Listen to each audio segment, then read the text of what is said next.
Du 1er au 10 septembre se tient le Festival du cinéma américain de Deauville, l'occasion de voir de nombreuses stars fouler le tapis rouge. Parmi elles, Tess Barthélemy, la fille des acteurs Judith Godrèche et Maurice Barthélemy. La jeune femme d'à peine 18 ans a fait sensation aux côtés de son frère, Noé Boone. Rentrée studieuse, comme chaque année, pour les stars qui se retrouvent au Festival du cinéma américain de Deauville. Cette 49e édition lancée le 1er septembre dernier prendra fin le 10 septembre prochain et a déjà vu de nombreuses célébrités fouler son tapis rouge. Après une apparition remarquée aux côtés de leur mère Judith Godrèche, Tess Barthélemy et Noé Boone sont de nouveau apparus mais tous les deux seulement pour cette fois. Frères et sœurs étaient présents à l'occasion de la projection du film The Pod Generation. Pour l'occasion, la jeune femme tout juste âgée de 18 ans portait un crop top débardeur noir et une mini-jupe de la même couleur.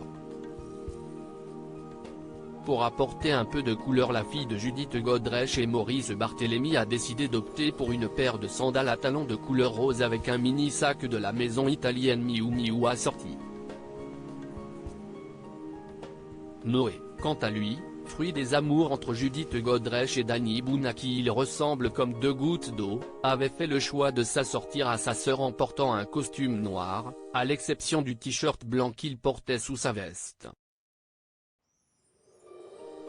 Tess et Noé ne sont pas à Deauville puisqu'ils ont tous les deux travaillé avec leur maman sur sa mini-série Icon of French Cinema qu'elle a réalisée et présentée en Normandie. Tess joue dedans et Noé, lui, est compositeur et figure dans l'équipe technique. Tess Barthélemy, la benjamine de Judith Godrèche est née en 2005 de la relation de l'actrice avec l'ancien membre des Robins des Bois. Ce dernier s'est d'ailleurs confié sur sa fille samedi 2 septembre dans Télématin alors qu'il était venu promouvoir son premier roman de fiction baptisé L'Expérience. Tess, comédienne comme papa et maman, peut compter sur le soutien de ses parents. Si estime Maurice Barthélemy qu'il a d'ailleurs dirigé dans son film Pas très normales activités alors que sa mère était scénariste dans Under the Eiffel Tower, d'Archie Borders, où la jeune femme tenait également un rôle. Sur sa fille, Maurice n'avait que des termes élogieux. Il se confiait sur son refus du rôle d'Astérix dans Astérix aux Jeux Olympiques pour une raison bien précise. Le papa assurait n'avoir aucun regret car il a fait ce choix pour assister à la naissance de sa fille. Ma fille, à l'époque, était sur le point de naître.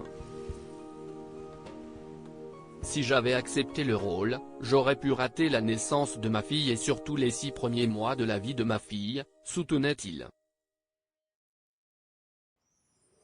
Il poursuivait, ça a été un peu un dilemme et finalement j'ai dit non.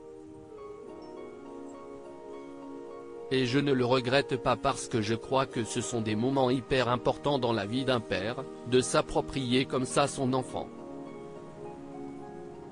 Fier de sa fille qui a bien grandi du haut de ses 18 ans, le réalisateur a eu une sacrée prise de conscience en la voyant au Festival du cinéma américain de Deauville. Maurice expliquait, elle est comédienne et hier je suis retombé sur une photo où elle montait les marches à Deauville, et là j'ai été vraiment choqué parce que là j'ai vu une jeune femme. Alors que pour moi, dans ma tête, si est encore mon bébé. Puis de conclure, je suis assez fier d'elle parce qu'elle sait parfaitement ce qu'elle veut et elle bosse. Elle est top. Les enfants de l'actrice française n'étaient pas les seuls à fouler le tapis rouge puisque l'actrice Emilia Clarke était, elle aussi, de la partie, dans une tenue très sensuelle.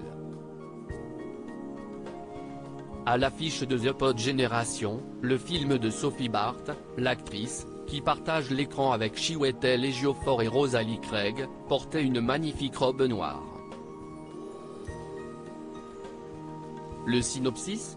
Dans un futur proche où l'intelligence artificielle prend le pas sur la nature, Rachel et Alvi, couple new-yorkais, décident d'avoir un enfant.